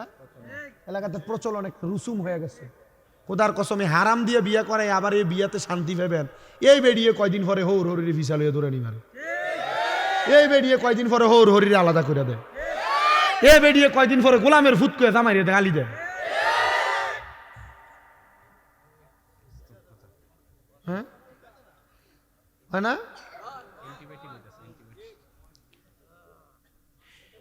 আসলে আমি তো আসতে পারি না আপনাদের এই সাইডটাতে, এই বহুত দিন পরে আমি সময় দিছি। গতকালকে ওই মুরাদনগরের কি বলে বাঙ্গরা, ওই কি বলে এলাকাটার নাম, হাটাস, হ্যাঁ হাটাস, তাও 2টা করা লাগছে। একটা ওই নবীনগর কইরে এখানে আসছে, সময় এই সাইডটাতে দিতে পারতেছি। আমি কুমিল্লাতে মাহফিলে দিতে পারি না, ওই সিলেটের এরা মাহফিল শেষ করে 18 বছরের দাওয়াত দিলাম, দেওয়ার কারণে ওইদিকেই দৌড়াদৌড়ি করা লাগে। আমার এই জীবন, আমার এমনি দেহাতে উপর দিয়ে জোয়ান যান, গাড়ি সত্য সত্য আমার ভিতরে দিয়ে বুড়ো হয়ে গেছে গা, আমার আড্ডি হয়ে গেছে গা পিছন দিয়ে মাইর দণ্ডে, গাড়ি সত্য সত্য শান্তি না। আপনারা তো মনে করেন যে প্রতি রাতে কি টিয়াটা কামাই করে, আমার শরীরে শান্তি নেই, আমি টিহা দিয়ে গীতা করতাম। কি দাও শুধু তো ওয়াজ না, 6টা মাদ্রাসা চলে। কয়টা? 6টা চলে। আমার মাটা অসুস্থ আজকে 9 মাস, খুব কষ্টে জীবন কাটতেছে। কুচ্ছা তার স্ত্রীর সাথে নামাজে দাঁড়াইছে, স্ত্রী যেমনি নামাজ পড়ে এমনি নামাজ পড়ে। এদের বাসর ঘর হয়েছে, মেলামেশা হয়েছে, সব হয়েছে। বন্ধু বান্ধবের সঙ্গ এমন খারাপ, আবার এমন ভালো। ভালো তো খুব কম, খারাপটাই বেশি, ঠিক না? যারা সিগারেট খায় অনেককে জিজ্ঞাসা করা হয়েছে কেন খাও? একদিন এক বন্ধু কইছে একটা টান দিয়ে দেখ, কি হবে একদিন টান দিলে কিছু হইতো না। একদিন টান দিয়ে প্রত্যেক দিন খায়। আমি আজকে আসার সময় কুমিল্লা গুমতি নদীর পার, আমরা একটা বাগিনা সরাইখানা একটা মাছ টাছ বারবিকিউ করে বেছে আমি বসে খাইছি। আমরা পাশের টেবিলে খাইতেছি, পেছনের টেবিলেই 2-3 ছেলে একসাথে দুষ্টামি করতেছে আর বলতেছে, দোস্ত সময় তো বহুত সুন্দরই কাটাইছিলাম, এখন আর ভাল লাগে না কাজকর্ম করি। আগে তো কেমনে স্কুলটা বন্ধ দিলে 2-4-5 জন ভাই বন্ধু এক ঘরের ভিতরে বইয়া বাংলা মদও খাইছি, এই সময়টাই বালা কাটছে রে, এখন বালা কাটে না। আমি খুব অবাক হয়েছি। আমি হ্যাঁ নেশা করা মদ খাওয়াটারে হ্যাঁ খুব আনন্দ ফুর্তি মনে করে। আর একটা ডাক দিয়ে কইছে সিগারেটটা একটু নেস না। কইছে এখন না, লগের বন্ধুর নাম মনে হয় রাফি, কইছে রাফির বাড়িতে যাইয়া কফিও খামু, লগে সিগারেটটা খামু। আমি বড় অবাক হই। তোমার যেই বন্ধু তোমাকে সিগারেট সাদে, তোমার যেই বন্ধু তোমাকে কোনো খারাপ কাজ, চুরিতে, গুনার কাজে, বত্তা খাওয়ার লাগে মানুষের ক্ষেত্রে এটা সেটা চুরি করতে ডাকে, খোদার কসম এটা তোমার ভালো বন্ধু না, এটা তোমার জীবন ধ্বংস করার জন্য কালসাপ। আপনার যে বন্ধু আপনার একটা গুনার কাজের দিকে ডাইকা নেই, খোদার কসম এটা আপনার ভালো বন্ধু নেই, এটা আপনার কালসাপ। হোক এটা বাচ্চাদের বেলায়, হোক এটা মুরব্বীদের বেলায়। আর আমি দেখছি এদের জীবন পরবর্তীতে ধ্বংস। আমি নিজে দেখছি। আমি লাখ লাখ না কোটি টাকা ইনকাম করার সামর্থ্য আল্লাহ আমার দিচ্ছে। আর আমি দেখছি মিলাইয়া আমার জেনারেশনে যারা যারা পইরে আসছে, একটাও আমার 10 ভাগের 1 ভাগও আগে আসতে পারে না। কারণ আমি আমার জীবনে খারাপ বন্ধু ত্যাগ করছি। খারাপ বন্ধু কি করছি? যেটার মাঝে দেখছি একটু হিংসাও আছে, এটা থেকে দূরে থাকছি। যেটার মাঝে দেখছি একটু ঘৃণা আছে, এটা থেকে দূরে থাকছি। যেটার মাঝে দেখছি ক্লাস 10-এর পূর্ববর্তী মুহূর্তে এটা চলাফেরা করার সময় এটা বদভাবে চলে, খারাপ পোলাপানের সাথে চলে, এটা থেকে দূরে থাকছি। কেন? কারণ চলাফেরা করার পথেই দেখছি এদের চলাফেরাতে গলদ আছে। যদি নিজের জীবনকে ধ্বংস না করতে চাও, খারাপ বন্ধুটারে বাদ দাও, আর নচেত নিজে খারাপ তারে বুঝিয়ে ভালো বানাও, তাইলে জীবন সুন্দর। আর নচেত জীবন বরবাদ, বন্ধুও বরবাদ, তুমিও বরবাদ। কথা কি বুঝতে পারতেছেন? তো অঙ্গ দোষে লোহা বাসে, সঙ্গ দোষে লোহা বাসে। পরের দিন কুচ্ছা রাস্তায় বের হওয়ার পর ওই আগে যাদের সাথে নেশা করত এরা ডাক দিয়া বলে, কুচ্ছা বিবাহ করছ, আনন্দ ফুর্তি সব হইছে, আমরা বন্ধুদেরকে কিছু ট্রিটের নামে বাংলাদেশে এখন এমন বেহায়াপনা চলে। বলছে না তোমাদেরকে কিছু দিব, এটা আমার সামর্থ্য নাই এখন। এরা ডাক দিয়া বলছে, যেহেতু তুমি দিবা না, আয়ো আজকে আমি তোমারে খাওয়াই। এমন আমি তোমারে খাওয়াই এখন মাথা নষ্ট করে দেয়, এখন এ পরবর্তীতে খাইবার লাগে আর মাথা নষ্ট হয়ে যাবে। তনে চুরি করে, বউরে ফিডে, বাপরে তুইটাই করে কর, কে লাগিয়া? নেশা করার টাকার জন্য। ওই কুচ্ছা নামক লোকটা নেশা করার জন্য রাজি ছিল না, কিন্তু বন্ধু বান্ধব গুলা তারে নেশা করাইছে। নেশা যখন করাইছে রে, ওই কুচ্ছা নামক লোকটা সুন্দর জীবনটা ত্যাগ করে আবার নেশা করেছে। এদিক দিয়ে ওই কুচ্ছা নামক লোকটার স্ত্রীর গর্ভে বাসর ঘরের এক রাত্রের মেলামেশায় একটা সন্তান আসছে। সন্তান বড় হয়েছে, কিন্তু বাবা নেশা ছাড়ে নাই। প্রিয় মুসলমান, সন্তান 8 বছর বয়সে কোরআনে হাফেজ হয়ে গেছে। ডাক দিয়া কয়, মা গো আমার আব্বাজান নেশা করে, আমি কোরআনে হাফেজ হওয়ার পরে মাদ্রাসাতে আমার একটা মাথায় সুন্দর দস্তারবন্দি পাগড়ি পরাইয়া দিছে। আমি কি আমার আব্বা জানের মাথায় পাগড়িটা পরাইয়া দিতে পারবো না? ডাক দিয়ে কয়, বাবা না রে না। বলে পারবো না যেহেতু। ও মা, আমার আব্বা কোন জায়গায়? বলে তোমার আব্বা নেশা করা নিয়ে ব্যস্ত, সন্তান অপেক্ষা করে, রাত্র ঘুমায় না।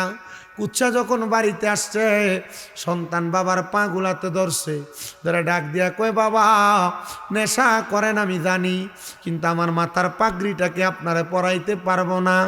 কুচ্ছা চোখের পানিগুলা ফালায়া ফালায়া কান্দে, আর ডাক দিয়া কয়, বাবা রে শোনো শোনো শোনো, হ্যাঁ তুমি পারবা, কারণ আমি খবর পাইছি তুমি কোরআনে হাফেজ হইছ।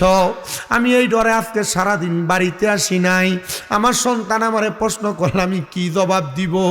এ বাবা রে, আজকে আমি নেশা করি নাই, শুধু তুমি সন্তানরে ভয় পায়া।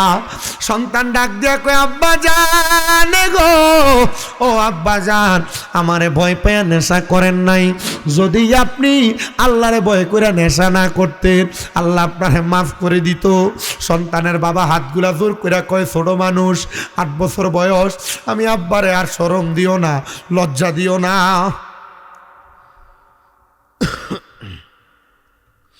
যখন লজ্জা দিও না কথাটা বলছে, সন্তান জবান বন্ধ করে ফেলছে।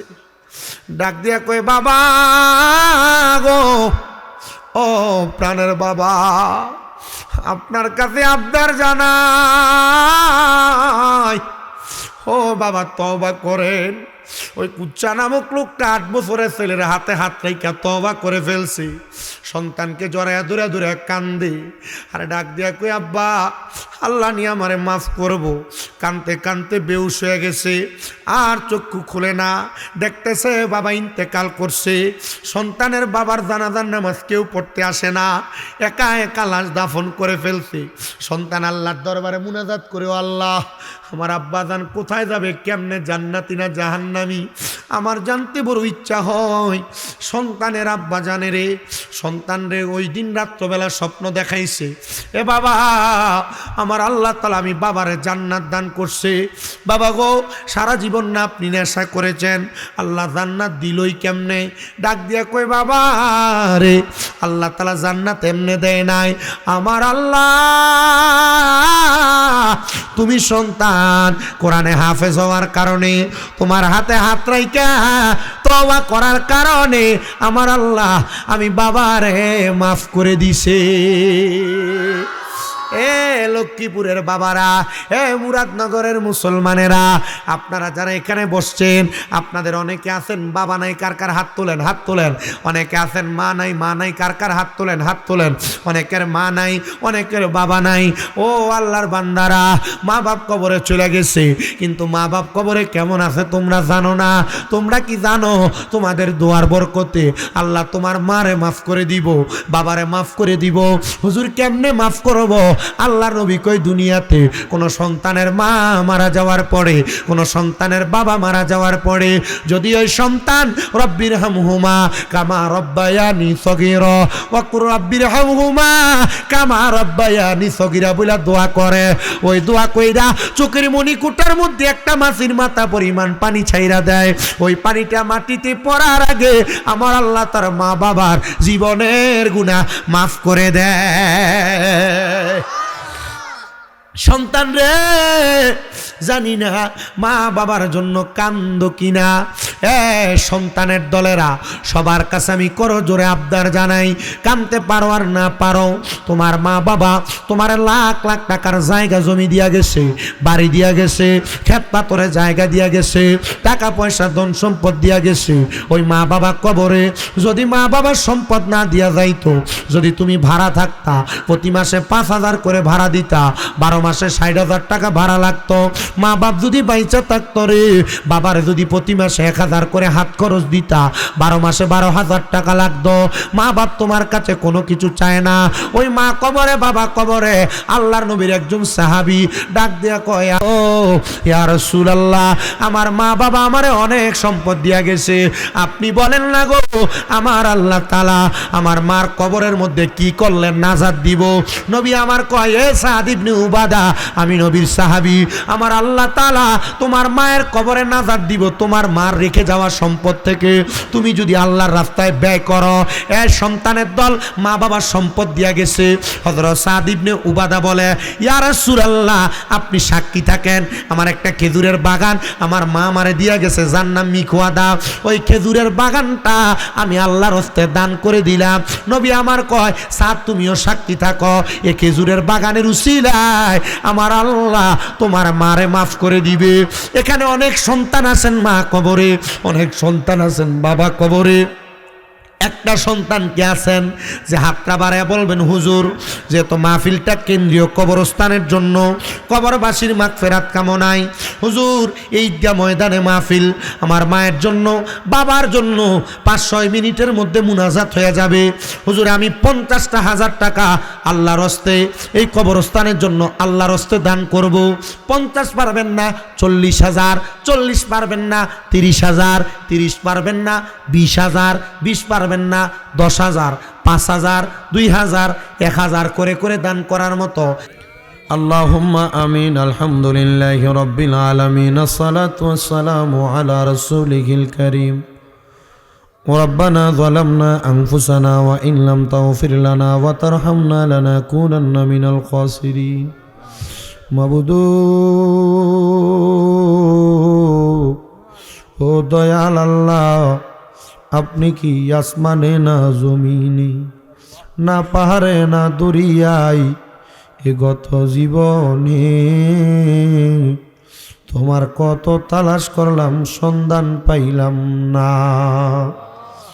আল্লাহ বহু সন্ধানের পরে এই কুমিল্লা জেলার অন্তর্গত মুরাদনগর থানাধীন লক্ষ্মীপুর কেন্দ্রীয় কবরস্থান সংলগ্ন ময়দানে, লক্ষ্মীপুর শাহী ঈদগাহ ময়দানের মধ্যে কবরবাসীর মাগফিরাত কামনায় চতুর্থ বাৎসরিক ওয়াজ ও দোয়ার মাহফিল সাজাইয়া এই এলাকার দাড়ি পাকা আমার মুরব্বী বাবারা, যুবক নজুয়ান ভাইয়েরা, ছোট ছোট মাসুম বাচ্চারা, পর্দার অন্তরালের আমার মা বোনেরা, জীবনের গুনাহগুলা মাপ পাওয়ার আশায় আল্লাহ তোমার শাহিন শাহী পাক দরবারে গুনাহগার কাঙ্গালের বেশে 2টা হাত বাড়াইছে। আল্লাহ, যার হাত তোমার দরবারে মায়া লাগে, পছন্দ হয়, ওই হাতের উসিলা আমাদের প্রত্যেকের জীবনের গুনাহ তুমি মাফ কইরা দাও।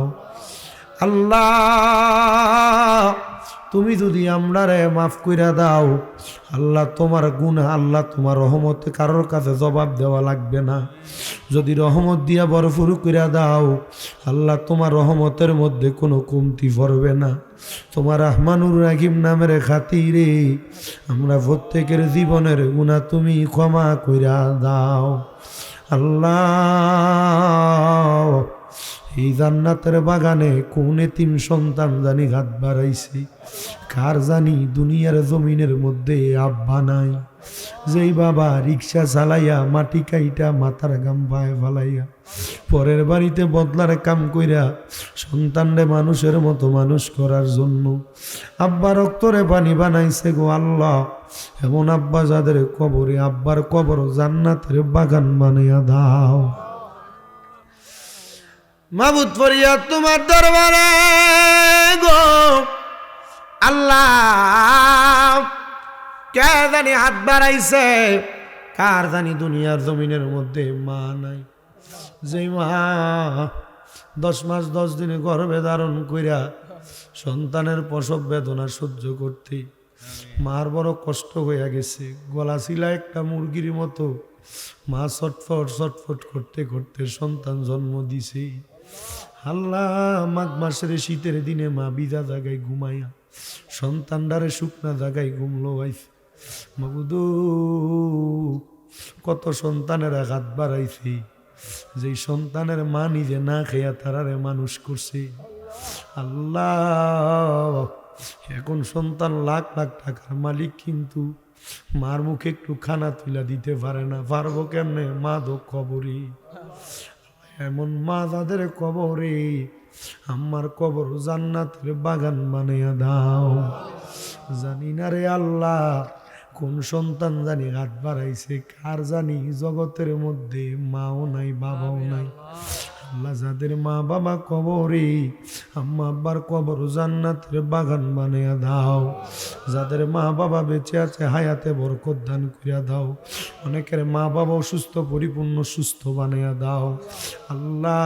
বিশেষ করে কুমিল্লা দৌলতপুর গ্রামের এসপি জালাল উদ্দিন, তার বাবার জন্য দোয়া চাইতে 12 বছর আগে ইন্তেকাল করছো, ওনার বাবার জন্য দোয়া চাই। আল্লাহ তার বাবারে তুমি মাফ করে দাও। বিশেষ করে আল্লাহ আমার আজমির তার কলিজার টুকরা নানি মারা গেছে, তার নানির জন্য দোয়া চাই। তার নানিরে তুমি সুস্থ আল্লাহ জান্নাতের বাগান বানিয়ে দাও, নানির কবর জান্নাত বানিয়ে দাও আল্লাহ। বিশেষ করে গই লক্ষ্মীপুরের গোরস্থান সহ সারা পৃথিবীর আনাচে কানাচে যত মুসলমানরা শুয়ে রয়েছে তারারে তুমি মাফ করে দাও। বিশেষ করে আল্লাহ ব্রাহ্মণপাড়া বাজারের আমার একজন ভক্ত, আমার খালাম্মা মানুষ, উনি দোয়া চাইছে, ওনার দোয়া তুমি কবুল কইরা নাও। ওনার সন্তানদের মাঝে মিলমিশ তৈরি কইরা দাও। আমার মা ডাইয়া 9 মাসের উপর অসুস্থ, আমার মারে সুস্থ বানিয়ে দাও আল্লাহ। ফরিয়াদ তোমার দরবারে মাহফিল, চতুর্থতম মাহফিল। এই মাহফিলে যারা টাকা দিয়া, পয়সা দিয়া, শ্রম দিয়া, বুদ্ধি দিয়া, পরামর্শ দিয়া, মাইক দিয়া, লাইট দিয়া, প্যান্ডেল দিয়া, মিডিয়ার ভাইয়েরা সহ সম্মানিত শ্রোতা মণ্ডলী, পুরুষেরা, পর্দার অন্তরালের আমার অনেক মা বোনেরা দোয়া চাই। আমার মা বোনদেরকে তুমি কবুল ও মঞ্জুর কইরা নাও। একটা ভাইজান কোরআনে হাফেজ মানুষ, হয়তো মাদ্রাসার ছাত্র, হে দোয়া চাইছে কিছু হাদিয়া দিয়া, কিছু মা বোনের জন্য আল্লাহ তারারে তুমি কবুল করো। এলাকার যে যুবক ভাইয়েরা কষ্ট করে দাওয়াত করছে তারারে তুমি কবুল কইরা নাও আল্লাহ। অনেক প্রবাসী ভাইয়েরা বিদেশ থেকে দোয়া চায় আল্লাহ, তাদের দোয়া তুমি কবুল কইরা লও।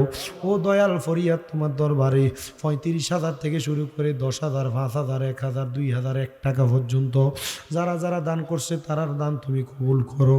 আগামী বছর তাবারুকের জন্য চাউল দিয়া, মুরগি দিয়া, মশলা বাবদ খরচ দিয়া, পেঁয়াজ বাবদ টাকা পয়সা দিয়া যারা সহযোগিতা করছে তারার দান তুমি কবুল ও মঞ্জুর করে নাও। মাহফিলের পোস্টারে অনেকেরই নাম আছে, নাম বলা বলা আল্লাহ যারা আছে প্রত্যেকের দোয়া কবুল ও মঞ্জুর কইরা আমাদের প্রত্যেকের মরণের আগে বারবার মক্কা মদিনা তাওয়াব জিয়ারত নসিব করাইয়া আখিরি জবানে পড়াইয়া দিয়েন মধুর কালেমা লা ইলাহা ইল্লাল্লাহু মুহাম্মাদুর রাসূলুল্লাহ সাল্লাল্লাহু আলাইহি ওয়াসাল্লাম।